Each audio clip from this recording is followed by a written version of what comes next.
Tuhan Yesusku. Kuat-kuat yang terkuat, hebat-hebat yang terhebat, besar-besar yang terbesar, itulah Tuhan Yesusku. Yesus yang terkuat, Yesus yang terhebat, Yesus yang terbesar-besar, tiada bandingannya.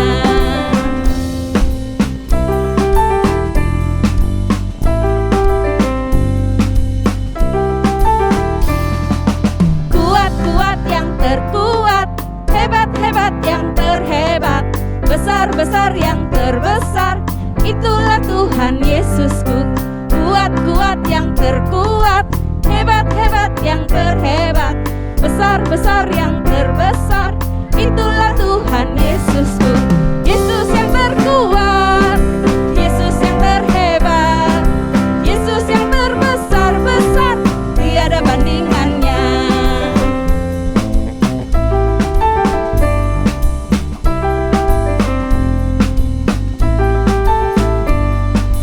Kuat-kuat yang terkuat, hebat-hebat yang terhebat, besar-besar yang terbesar,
jenis, terus besar-besar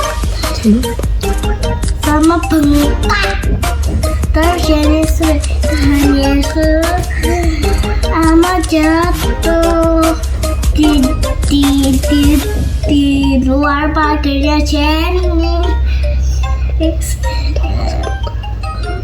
Tuhan sembuhkan yang sakit, terus Tuhan Yesus sembuhin, terus Ama bilang udah nggak sakit gitu. Puji Tuhan, I love you Jesus. God bless you.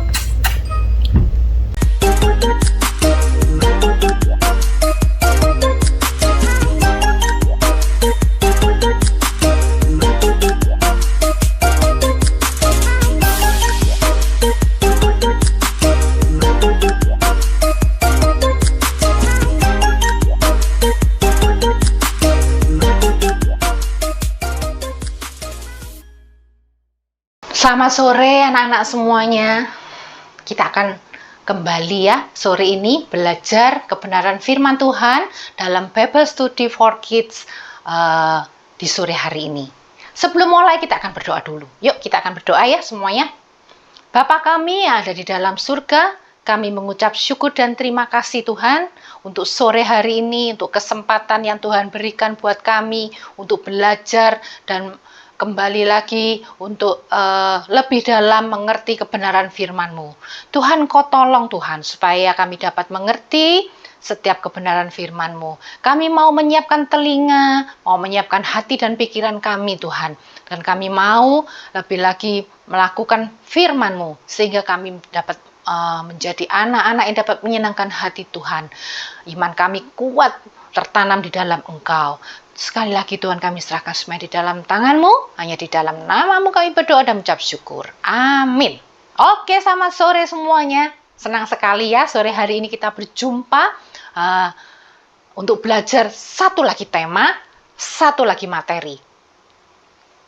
Tante sangat bersuka cita karena kalian mau memberikan waktu untuk belajar firman Tuhan. Mau memberikan tenaga, kemudian memberikan yang terbaik untuk belajar firman Tuhan. Setiap hari Kamis selalu diadakan Bible Study for Kids. Sebab itu kalian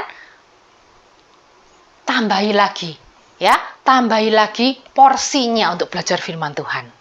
Oke, sore hari ini tidak Tante perpanjang ya. Sore hari ini langsung saja kita akan lihat judulnya. Judulnya adalah Broken Spirit. Kalian tentu tahu apa artinya dalam bahasa Indonesia broken spirit? Ya, broken spirit artinya adalah patah semangat. Ya, semangat yang patah. Ayatnya kita kali ini belajar dengan 2 ayat ya. Ayat yang pertama kita akan lihat di dalam Amsal pasal yang ke-15 ayat yang ke-13. Demikian bunyinya ya. Kita akan baca. Hati yang gembira membuat muka berseri-seri, tetapi kepedihan hati mematahkan semangat. Sekali lagi, akan saya bacakan.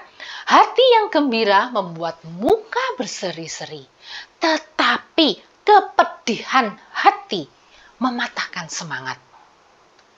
Ini ada sambungannya loh ayatnya. Kita akan lihat sambungannya. Ini berkaitan sekali dengan ayat ini. Yaitu di dalam Amsal pasal 17 ayat yang ke-22. Di sini dikatakan, hati yang gembira adalah obat yang manjur, tetapi semangat yang patah mengeringkan tulang. Kalian mungkin sering ya dengar atau melihat atau membaca ayat ini. Ya, di dalam Amsal 17 ayat 22 ini dikatakan, hati yang gembira adalah obat yang manjur, tetapi semangat yang patah mengeringkan tulang. Nah, sebelum kita lanjutkan untuk membahas dua ayat ini, mungkin kita akan merenungkan sedikit atau melihat situasi sekarang, ya. Kalau kalian mungkin ingat masa-masa yang lalu ketika masa COVID ya. Pada waktu itu ada banyak dari kalian harus sekolahnya di rumah online. Kalau sakit itu sudah takut. Aduh, takut sekali ini.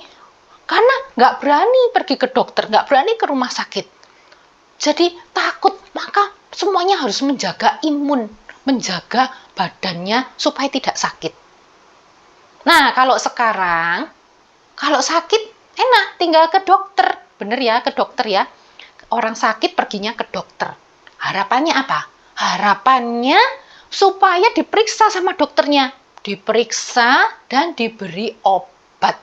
Tentunya obat yang tepat, obat yang manjur supaya sembuh. Gak ada orang pergi ke dokter itu. Dokter, saya mau sakit saya yang lama. Saya tidak mau cepat sembuh. Saya mau sakitnya kalau bisa lama, sebulan, 2 bulan gitu. Gak ada, anak-anak. Semuanya minta kalau bisa sembuh, cepat sembuh. Gak enak. Sakit itu gak enak. Ya. Jadi kalau kita sekarang sore hari ini, ayatnya tadi berkaitan dengan di dalam Amsal tadi, sekarang kita mulai ya bermain peran. Kita ini sekarang melihat kasus ini. Kita melihat tentang suatu sakit dan obat, anak-anak. Jadi kita akan melihat ada yang sakit dan ada obat yang tepat atau obat yang manjur. Nah, kita sekarang dalam posisi seperti ini. Jadi dokter, oke? Dokter yang membedah atau membahas ayat. Karena sakitnya kita akan lihat sakitnya apa dan obatnya apa. Yuk, kita akan lihat lanjutannya. Dari 2 ayat tadi, itu Tante gambarkan menjadi bagan seperti ini. Ya, bagannya apa? Tabelnya apa atau diagramnya ini apa? Kalian bisa lihat ya di situ. Hati yang gembira itu membuat muka berseri-seri. Nah, dan ini menjadi obat yang manjur. Obat yang tepat. Sekali lagi. Hati yang gembira membuat muka berseri-seri. Dan ini adalah obat yang manjur. Kadang-kadang obat, kalau minum obat nggak manjur ya percuma ya. Semuanya inginnya adalah obat yang manjur. Nah, ini obat yang manjur dikatakan begitu. Terus yang kedua, kita lihat di situ. Kepedihan hati. Nah, sekali lagi digaris bawahi kepedihan hati. Itu membuat patah semangat. Dan akibatnya apa? Mengeringkan tulang. Berarti sekarang kita lihat sakitnya apa di sini? Benar. Sakitnya adalah patah semangat. Patah semangat. Sehingga akibatnya parahnya adalah mengeringkan tulang. Sudah ketemu sekarang sakitnya. Obatnya apa? Sudah tahu obatnya? Tuh ada gambarnya. Apa obatnya? Hati yang gembira. Nah, anak-anak, sebelum kita lanjutkan, seperti tadi, kita akan mencoba sebagai seorang dokter. Oke? Oke. Kita akan lihat sekarang. Kalau misalnya sakitnya itu, ada orang datang, mesti tanyain kan sama dokternya. Oh, kamu sakit ya? Oke. Apa ya gejalanya? Apa ya tanda-tandanya? Nah, anak-anak, kalau sakitnya itu patah semangat, kita bisa lihat loh tanda-tandanya. Kita bisa lihat gejalanya. Kita, kalau misalnya kalian sakit, pasti ada. Misalnya sakit itu kelihatan tanda atau gejalanya. Aduh, sakit kepala, dokter. Kemudian saya menggigil karena demam. Batuk-batuk terus. Atau mungkin, aduh, ini sakit di belakang sini. Banyak keluhannya. Gejala-gejalanya atau keluhannya itu disampaikan. Sehingga dokternya bisa tahu, oh iya, itu ya gejalanya ya. Dia ngerti dokter ini. Nah, kita tahu sekarang. Kalau patah semangat, kira-kira gejalanya apa? Kita lihat ya. Gejala yang pertama atau tanda-tanda yang pertama, anak-anak, untuk orang yang patah semangat.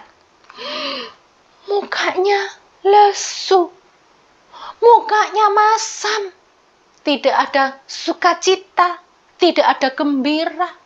Orang bilang, mungkin kalian pernah dengar, jutek. Wajahnya jutek tuh. Wajahnya itu loh selalu judes. Gak pernah senyum. Mukanya itu masam, lesu. Kalau lesu itu seperti orang yang lemes begini. Gak bisa tegap, tapi lesu, cenderung begitu. Orang yang patah semangat, itu bisa kita kenali tanda-tandanya. Yang pertama dari mukanya, anak-anak. Mukanya bisa kelihatan, tidak ada sukacita. Mukanya bahkan kelihatan di situ dikatakan muram, masam, muka masam. Seperti ini. Kelihatan kan dari wajahnya? Dari raut wajahnya sudah kelihatan tanda-tandanya. Tanda yang pertama dilihat dari wajahnya. Sekarang tanda yang kedua atau gejala yang kedua.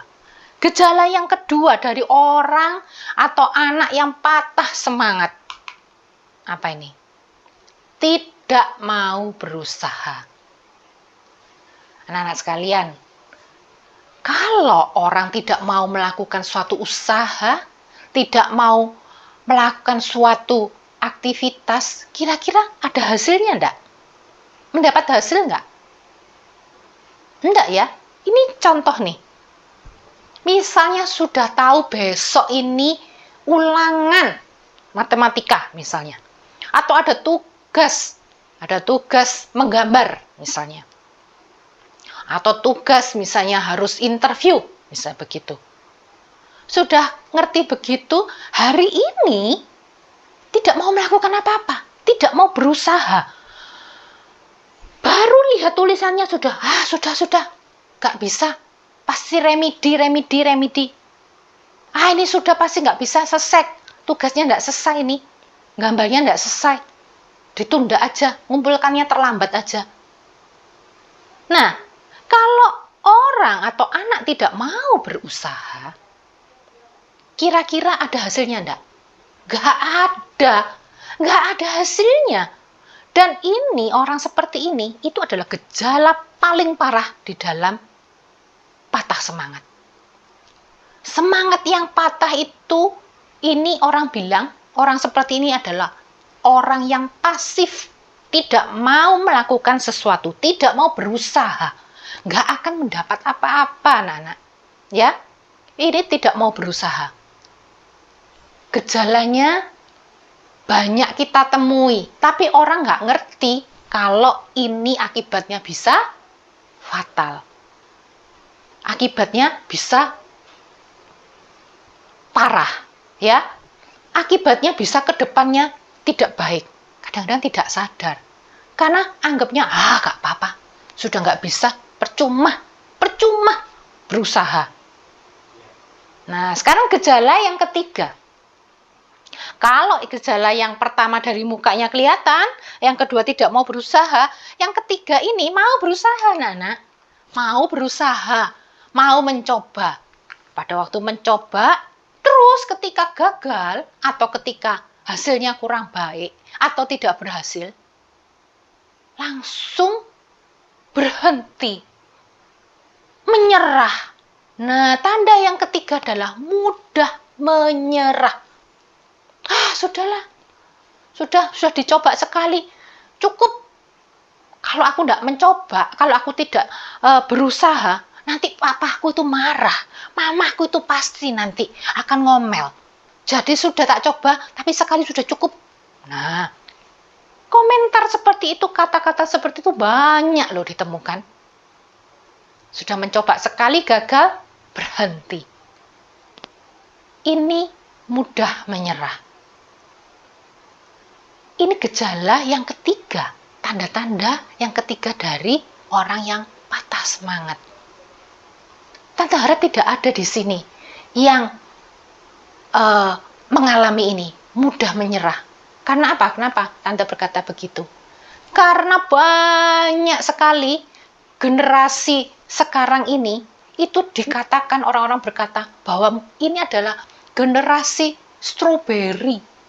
Mudah menyerah, lunak sekali. Mudah rapuh. Kalau stroberi itu nggak mungkin anak-anak pegangnya itu keras-keras. Bisa apa? Bisa penyet ya stroberinya. Mudah menyerah, rapuh. Ini menjadi tanda atau gejala dari sakit patah semangat. Kemudian ada lagi gejala yang keempat,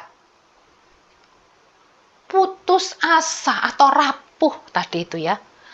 Atau nanti akibatnya jadi apa? Kalau putus asa, depresi atau stres. Mungkin kalian sering dengar temanmu atau orang lain berkata, aduh stres, aku stres gitu ya. Aduh pusing, aduh nggak tahu deh. Nah seperti itu.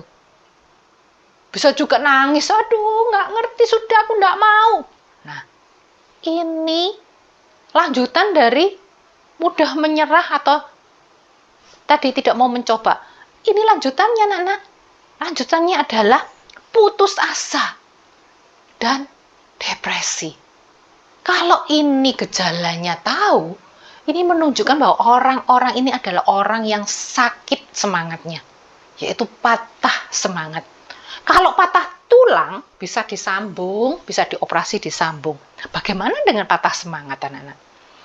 Kalau patah semangat, seperti tadi dikatakan, kalau kita jadi dokter, kita lihat ayat ini, kita akan tahu ya obatnya. Tahu kan obatnya? Iya, kita nanti akan bahas obatnya.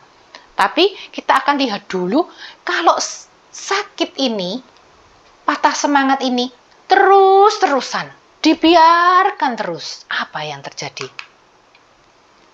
Bahaya. Yaitu, ayat Amsal 17 ayat 22 katakan apa tadi? Bahayanya mengeringkan tulang. Wow, mengeringkan tulang. Apakah itu artinya tulangnya jadi kering semua? Nah, ini Tante kasih contoh. Mengeringkan tulang. Bahaya ini salah satunya itu adalah benar-benar sakit anak-anak. Bisa sakit kepala, bisa sakit perut beneran, bisa sesak nafas, bisa batuk-batuk terus. Bisa jadi sakit beneran. Orang yang depresi, orang yang stres, orang yang putus asa, itu berlanjut bisa jadi sakit beneran anak-anak. Sakit yang serius bahkan. Sakit-sakit yang parah, sakit-sakit yang serius itu seringkali dokter berkata, ayo ini karena pikiranmu, karena kamu ini terlalu, pikiranmu terlalu banyak, stres, depresi. Nah, jadi bahaya dari patah semangat kalau dibiarkan tidak diperbaiki, maka jadi sakit fisik betulan. Tentunya semuanya nggak mau sakit ya. Semuanya mau jadi orang yang sehat, menjadi anak yang sehat ya. Nggak ada yang mau sakit. Bisa juga mengeringkan tulang ini contohnya adalah jatuh dalam dosa. Jadi kalau patah semangat ini dibiarkan, ya, tidak diperbaiki, tidak diobati, maka bisa jatuh dalam dosa. Bisa mengakibatkan hilang keselamatannya. Loh kok bisa Tante? Oh, padahal cuma patah semangat loh. Sepertinya biasa aja, tidak membahayakan. Hati-hati, bisa terjadi ini. Nanti kita akan pelajari lebih lanjut ya. Jadi akibatnya bisa parah anak-anak, secara rohani itu bisa rusak, bisa jatuh dalam dosa. Juga salah satunya adalah masa depan yang tidak baik, masa depan yang suram. Itu gambarnya apa? Buminya sedih, itu artinya adalah masa depannya dia. Future, ke depannya itu jelek, tidak baik. Karena apa? Karena selama hari-hari ini dijalani dengan tidak bersemangat. Hari-hari, setiap harinya, setiap minggu, setiap bulan ini dijalani dengan lesu, lemah, tidak mau berusaha, mudah menyerah, maka dia tidak akan menemukan masa depan yang bagus.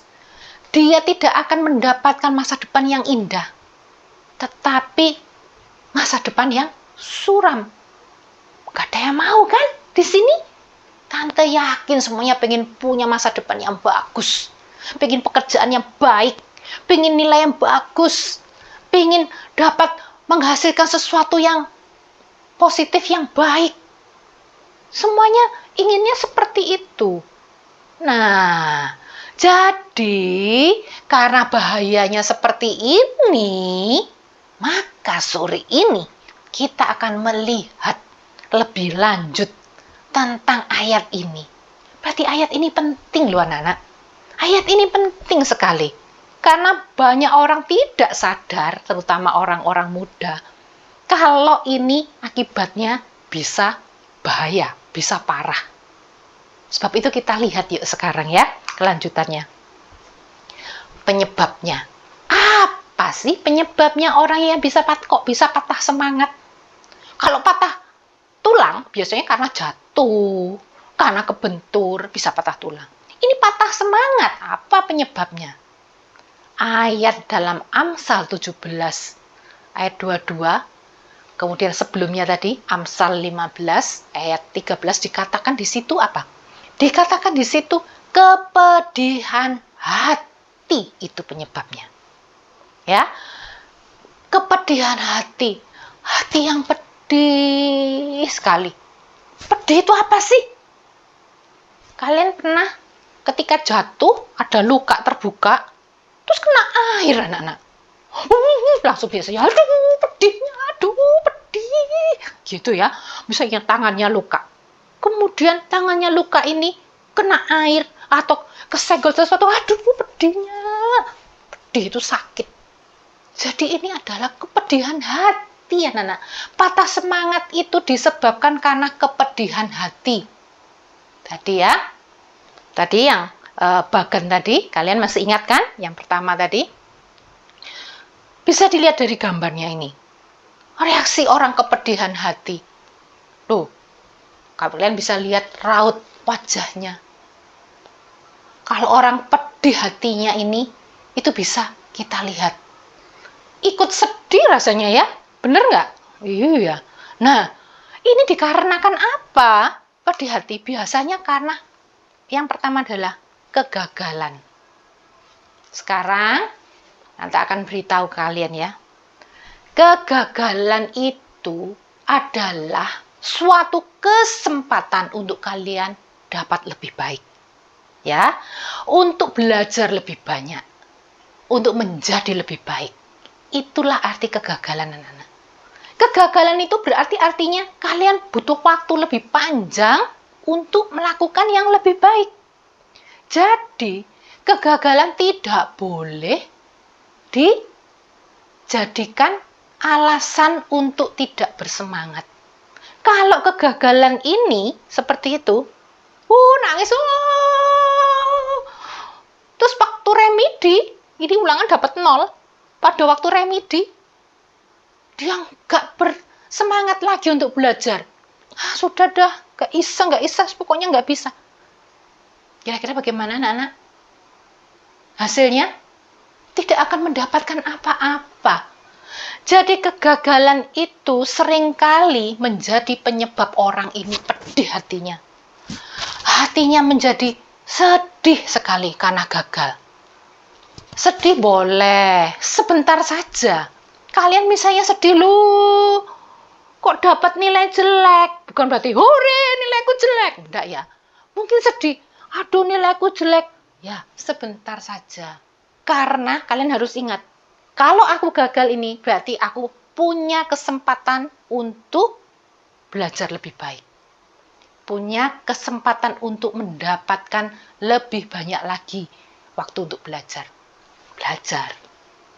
Nah, seperti itu.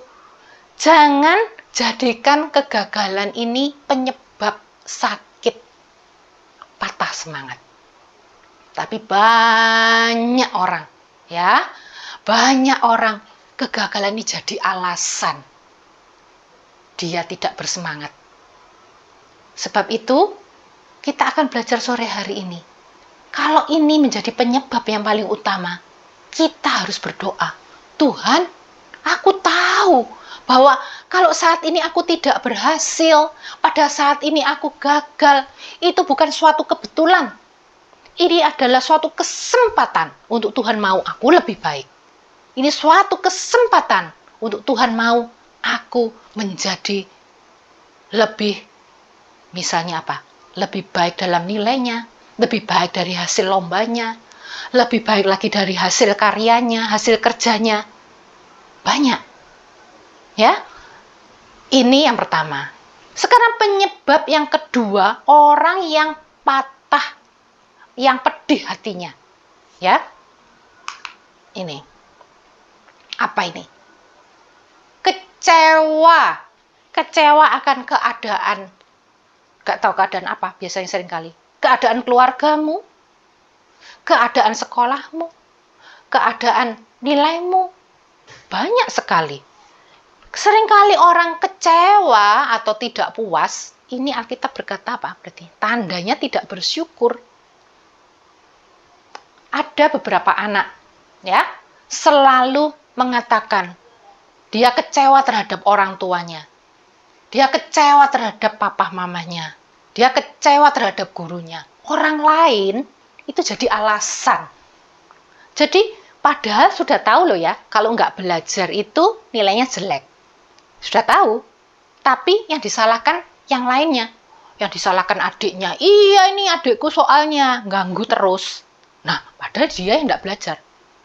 Atau misalnya, nggak berhasil, yang disalahkan orang tuanya. Orang tuaku itu loh, sebabnya nggak punya banyak uang. Banyak alasan-alasan yang jadikan kecewa. Yang menjadikan alasan dia untuk kecewa. Hati-hati loh. Ini adalah kepedihan hati atau luka hati yang sangat bahaya. Karena apa? Ini menunjukkan bahwa dia tidak bersyukur. Tidak bersyukur atas apa yang Tuhan beri. Ini biasanya ya penyebabnya. Kegagalan, kecewa, atau tidak puas. Kemudian, kalau ini tandanya kalian lihat hasilnya tidak baik. Hasilnya tidak baik, dia kecewa sekali. Padahal, kalau hasilnya nggak baik tadi, dikatakan apa? Berarti ada kesempatan untuk melakukan yang lebih baik. Punya kesempatan atau waktu yang panjang untuk melakukan yang lebih baik. Ya, jadi jangan kecewa. Ucapkan syukur dengan apapun keadaanmu. Kemudian yang ketiga, akan pedih hati atau menjadikan hati ini luka, pedih sekali. Kalau seseorang itu takut atau khawatir. Takut untuk melakukan sesuatu, takut. Iya, kalau baik, kalau salah gimana? Kalau nanti itu aku ini, nanti itu malu bagaimana? Kalau nanti diomongin sama temanku bagaimana? Nah, takut dan khawatir. Belum dilakukan sudah khawatir. Alkitab berkata apa? Apakah khawatirmu menambah sehasta saja jalanmu? Kadang-kadang khawatir ini membebani. Jadi khawatir sekali. Padahal belum dilakukan. Itu sudah membuat gentar. Nah, ini menjadikan orang akan turun semangatnya. Menjadikan patah, lesu, tidak bertenaga. Patah semangatnya. Kemudian, yang keempat, kalau sudah kena pengaruh buruk media sosial, hati-hati. Ya, media sosial ini seringkali kalian bisa lihat itu. Lihat orang lain, makan yang enak-enak. Tapi aku kok di rumah tidak pernah ya makan itu ya. Mulai melihat terpengaruh. Pengaruh-pengaruh yang buruk mulai masuk dari media sosial. Hati-hati anak-anak. Kita harus punya pendirian yang teguh di dalam Tuhan. Kita harus menjadi anak-anak yang punya pengendalian diri yang baik. Ya, buah-buah roh ingat. punya pengendalian diri yang baik. Jangan mudah terbawa arus, ikut-ikutan dari tren, ikut-ikutan dari apa yang ada di media sosial. Ini bisa mengakibatkan loyo loh, bisa menjadikan lesu, malas melakukan sesuatu. Karena yang dilihat itu bagus. Oh, memang di media sosial yang ditampilkan berarti yang wah, begitu ya. Banyak orang yang tertipu pada media sosial, sehingga mengakibatkan dia nggak mau bekerja, anak-anak. Apa? Game, betul sekali. Main game, kalau sudah main game, ditipu kan? Nah, sudah nggak mau belajar, nggak mau melakukan apapun. Nah, hati-hati, ini pengaruh buruk. Kalau media sosial ini banyak, WhatsApp, YouTube, Instagram, TikTok, ini bagi remaja sekarang, ini kalau dilihat, ini bisa mempengaruhi bukan pengaruh yang baik, bisa jadi pengaruh buruk. Sebab itu ingat, kalau sudah mulai pengaruh buruk itu masuk, hati-hati, akan menjadikan kamu sakit dalam semangatmu, bisa menurunkan semangatmu, bisa mematahkan semangatmu, ya. Kemudian yang kelima apa?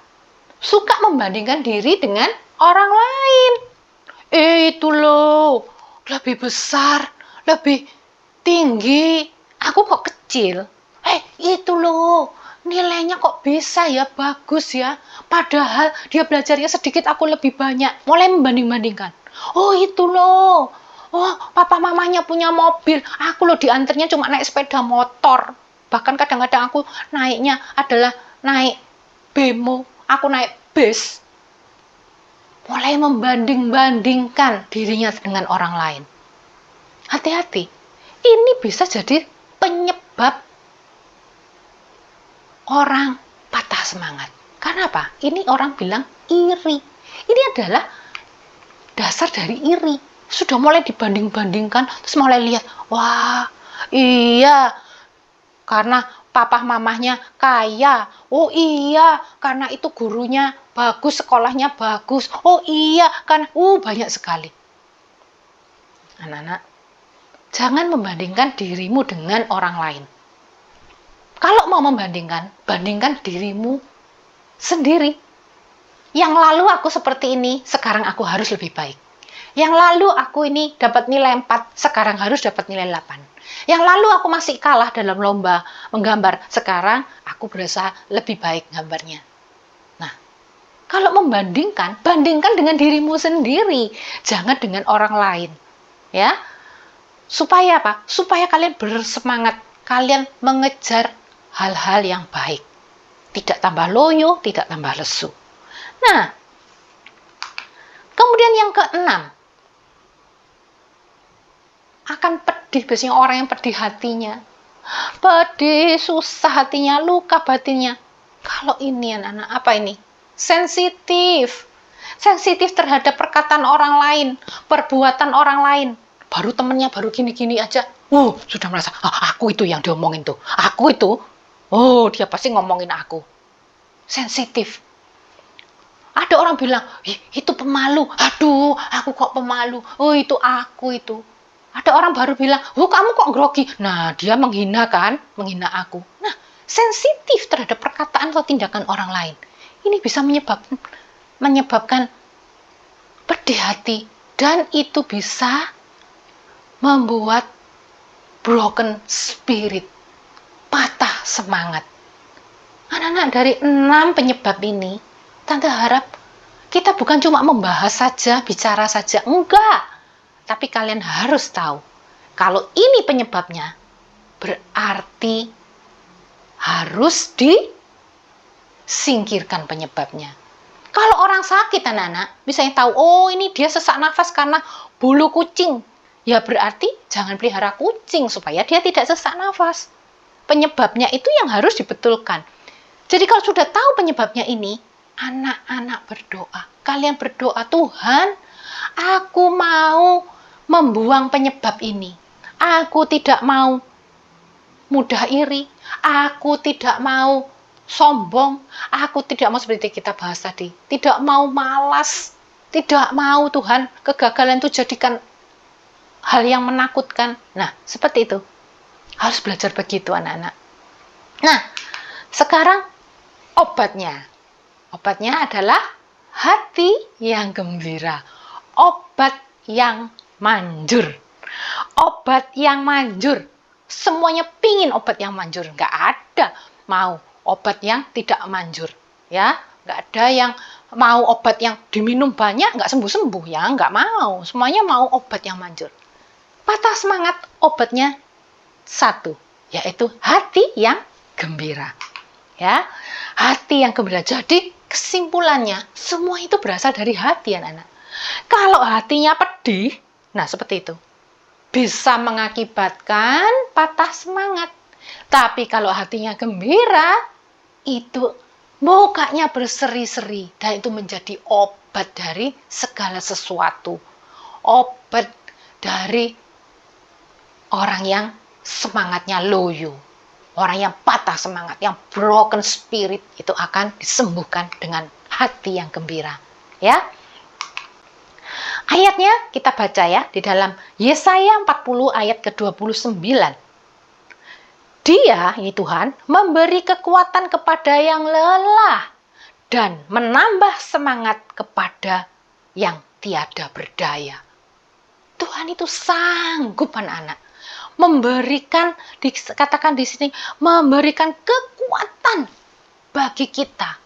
Tuhan itu sanggup memberikan semangat kepada kita yang sudah loyo, yang sudah lemah, yang mungkin dalam keadaan ketika gagal, mulai sedih.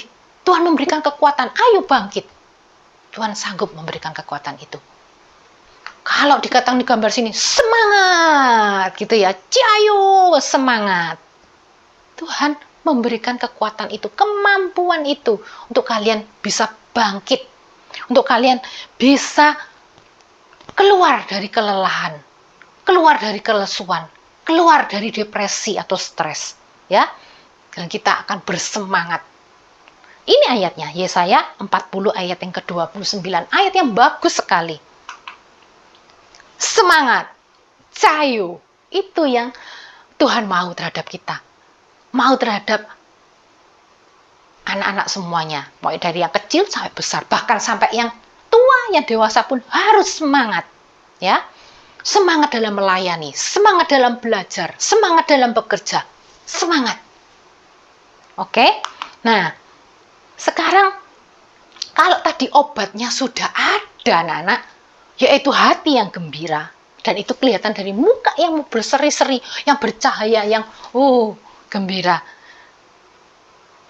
Ada tindakan yang harus dilakukan, ya. Kalau biasanya sakit, dokternya bilang istirahat yang cukup, minum obat tapi harus istirahat, gitu ya. Kalau minum obat nggak istirahat ya percuma. Minum obat banyak istirahat ya, atau minum obat misalnya alergi, jangan makan yang menyebabkan alergi. Kayak gitu. Harus ada tindakan-tindakan yang harus dilakukan. Nah, bagi anak atau orang yang patah semangatnya, sudah dapat obatnya, harus juga ada tindakannya. Tindakannya apa? Yang pertama adalah bersukacitalah di dalam Tuhan. Karena apa? Karena Tuhan itu mengasihimu anak-anak. Karena Tuhan itu mengasihi kita. Maka kita ini nggak ada alasan untuk susah. Kita harus bersukacita. Harus bergembira. Harus bersemangat. Ya. Tuhan mengasihi kita. Bahkan Tuhan rela menyerahkan nyawanya buat kita. Mati buat kita. Itu tandanya kasih terhadap kita, cinta terhadap kita. Ya, kalau Tuhan mengasihi kita, maka bersukacitalah karena kasih Tuhan ini. Ya, ayatnya di dalam Filipi 4 ayat yang keempat dikatakan, bersukacitalah senantiasa. Senantiasa ya. Berarti senantiasa itu enggak potong-potong sewaktu-waktu, enggak. Senantiasa di dalam Tuhan. Sekali lagi kukatakan, bersukacitalah. Jadi bersukacitanya itu senantiasa itu sepanjang umur hidup kita, anak-anak. Bersukacitalah karena Tuhan sudah mengasihi kita. Itu tindakan yang harus kita lakukan ya.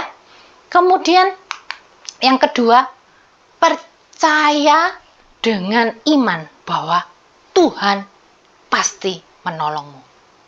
Sebelum kita lanjutkan, kita juga lihat ayatnya, kita akan lihat satu video yang menunjukkan bagaimana orang muda atau siapapun yang harus struggling, anak-anak, harus berusaha, harus percaya bahwa Tuhan itu menolong. Kita akan lihat yuk video ini ya.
Bagaimana anak-anak? Kalian sudah lihat ayat video tadi? Kita akan lihat ayatnya ya. Yang kedua tadi berarti apa? Tuhan akan menolongmu. Dengan iman percaya itu. Ini ayatnya akan tentu bacakan di dalam Ulangan 31 ayat yang ke-8. Sebab Tuhan, Dia sendiri akan berjalan di depanmu. Dia sendiri akan menyertai engkau. Dia tidak akan membiarkan engkau dan tidak akan meninggalkan engkau. Janganlah takut dan janganlah patah hati. Janganlah patah semangat. Ya, anak-anak. Jadi tindakan ini kalian harus percaya dengan iman kalau Tuhan itu akan menolongmu. Mungkin saat ini gagal, mungkin saat ini tidak bisa, mungkin saat ini masih belum mampu. Tapi harus percaya bahwa Tuhan menolongmu. Ayat ini mengatakan, Dia Tuhan berjalan di depan kita. Dia juga menyertai kita. Dia juga tidak akan membiarkan kita. Dia tidak akan meninggalkan kita. Ya, jadi jangan takut dan jangan patah hati. Ayat yang bagus sekali ya anak-anak ya. Kita harus ingat ini ya. Kemudian yang ketiga. Yang ketiga apa? Gerakkan imanmu. Melangkah dengan iman. Itu artinya apa? Artinya percaya bahwa janji Tuhan itu ya dan amin. Kalau kita percaya janji Tuhan ya dan amin, maka tidak usah ragu-ragu untuk bertindak anak-anak. Jadi kalau misalnya kalian sudah belajar, masih tidak ngerti-ngerti, materinya itu tidak masuk di sini, dan ulangan jelek, harus remedi. Ketika remedi, sudah berusaha, mencoba lagi, soalnya dibuat latihan lagi, diulang-ulang. Kok masih tidak ngerti-ngerti? Ingat anak-anak, tetap Tuhan minta kalian melakukan tindakan iman. Jika kalian sudah melakukan bagianmu, yaitu berusaha, melakukan yang terbaik dengan latihan dan belajar, maka Tuhan juga akan mengerjakan bagiannya. Tuhan punya janji pada setiap orang itu ya dan amin. Ya, nggak boleh ragu akan janjinya Tuhan. Jika kamu sudah melakukan bagianmu, maka Tuhan akan melakukan bagiannya. Kita akan serahkan pada Tuhan. Pokoknya kalian bertindak saja, melangkah dengan iman, ya. Kemudian juga percaya.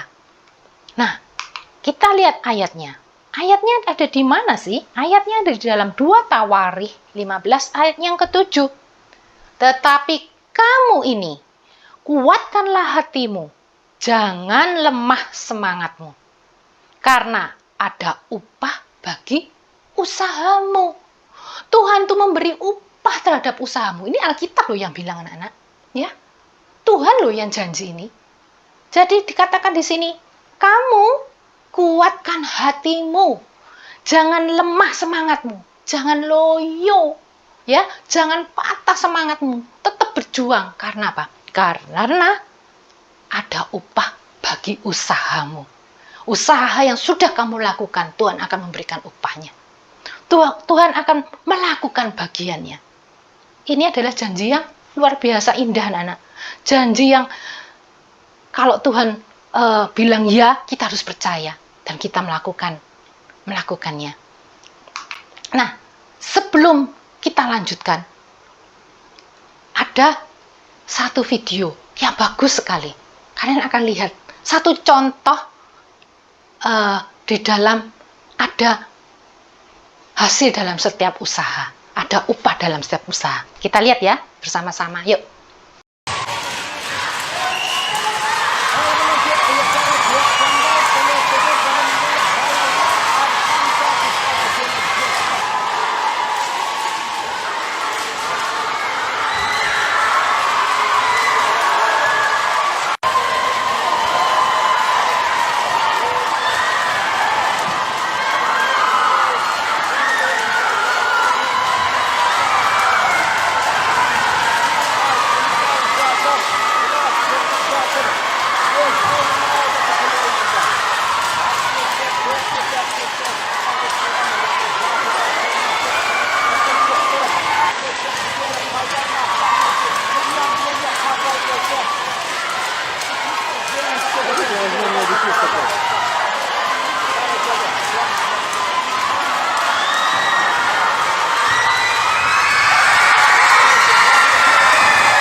Oke anak-anak, kalian sudah lihat?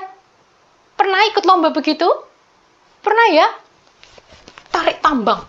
Ini belum dikatakan kalah kalau masih ada satu orang yang masih berada di dalam garis. Kalian lihat anak tadi? Dia berusaha supaya tidak melewati garisnya. Dia berusaha sekali dengan sekuat tenaga, dengan sebisanya, dengan kemampuannya. Dia melakukan bagian yang belakang, dia melakukan, bahkan dia bisa menolong temannya yang di depan. Dan hasilnya apa? Timnya menang ya tadi ya.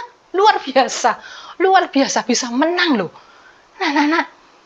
Jadi kalau dikatakan tadi itu bahwa Tuhan memberikan upah bagi setiap usahamu. Banyak sekali upahnya. Bisa, lihat ini ya, kalian bisa bersuka cita, bisa makin dikasih sama papa mamamu, sama temanmu, sama gurumu. Orang yang punya bersemangat tinggi, itu akan menyenangkan buat orang lain. Orang lain akan lihat, itu akan senang anak-anak. Ya, kemudian apa lagi? Bisa jadi juga kemenangan seperti tadi, video tadi. Bisa juga dari upahmu itu kamu mendapat nilai yang bagus. Bisa juga kalian lihat di situ, kalian bisa mengerti materi yang ada. Dapat pekerjaan yang bagus. Kemudian bisa juga upahnya apa ini? Menjadi berkat buat orang lain. Lihat, orang yang bersemangat itu bisa menjadi berkat buat orang lain. Bahkan semangat secara rohani kalian berapi-api belajar firman Tuhan seperti saat ini. Maka Tuhan akan memberikan upahnya, yaitu hidup yang kekal, surga menantimu. Luar biasa ya anak-anak ya. Kalian harus bersemangat secara rohani juga. Belajar firman Tuhan, berdoa bersungguh-sungguh. Maka Tuhan akan memberikan upahmu. Setiap usahamu, setiap apa yang kamu lakukan. Tuhan melihat, Tuhan tidak pernah berhutang. Tuhan selalu memberikan upah bagi anak-anak yang mau berusaha. Ya. Yuk, kita akan lihat ya, satu yang terakhir sebelum kita baca ayat masnya ya. Lihat. Kalian yang ketiga tadi tindakannya, kalian harus bergerak. I will move, I will rise, I will choose, I will try. Never ever broken spirit. Apa ini artinya? Aku akan bergerak. Aku akan bangkit. Aku akan memilih. Aku akan mencoba karena aku tidak akan pernah patah semangat. Ya. Untuk mendapatkan hasil, orang itu harus melompat. Masa depan yang baik, masa depan yang bagus menunggu, tapi tidak boleh diam saja. Harus bersemangat. Tuhan akan memberikan yang terbaik bagi orang-orang yang bersemangat. Jangan loyo, jangan patah semangat. Terakhir adalah ayat masnya anak-anak. Amsal 17 ayat 22 tadi. Dikatakan, hati yang gembira adalah obat yang manjur. Tetapi semangat yang patah mengeringkan tulang. Amin. Oke. Tante tidak berpanjang lagi untuk belajar firman Tuhan hari ini. Tapi Tante berharap semuanya anak-anak di sini. Jadilah orang yang bersemangat. Orang muda yang bersemangat. Ya, jangan patah semangat. Lakukan bagianmu untuk bergerak, untuk mencoba, untuk melakukan sesuatu. Berulang-ulang. Jangan terpuruk karena kegagalan. Jangan stres, jangan depresi, dan tidak mau berusaha, dan mudah menyerah. Jangan. Karena Tuhan akan memberikan upah karena usahamu. Ya, kita akan berdoa anak-anak. Sebelum berdoa kita akan menyanyikan sebuah lagu bersama-sama ya dalam video ini.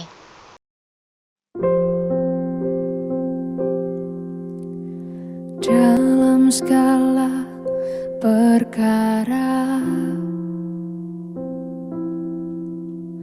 Tuhan punya rencana yang lebih besar dari semua yang terfikirkan. Apapun yang Dia perbuat,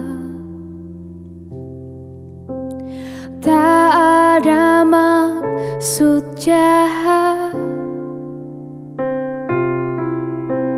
Sebab itu ku lakukan semua denganmu Tuhan. Ku tak akan menyerah pada apapun juga, sebelum ku coba semua yang ku bisa, tetapi ku berserah kepada kehendak-Mu. Hatiku percaya Tuhan punya rencana.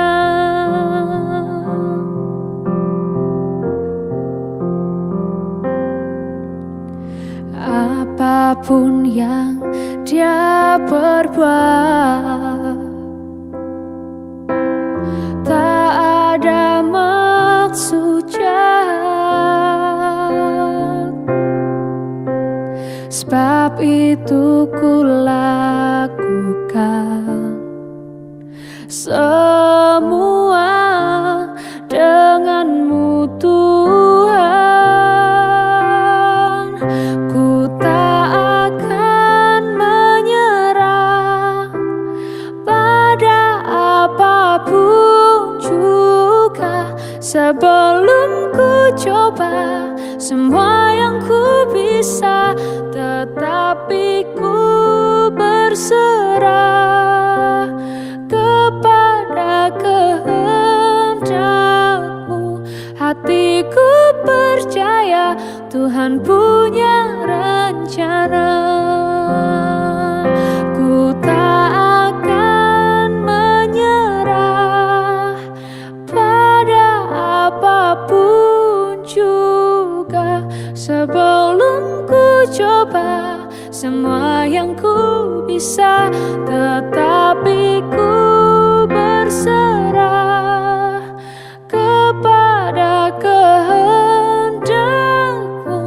Hatiku percaya Tuhan punya rencana. Hatiku percaya Tuhan punya rencana.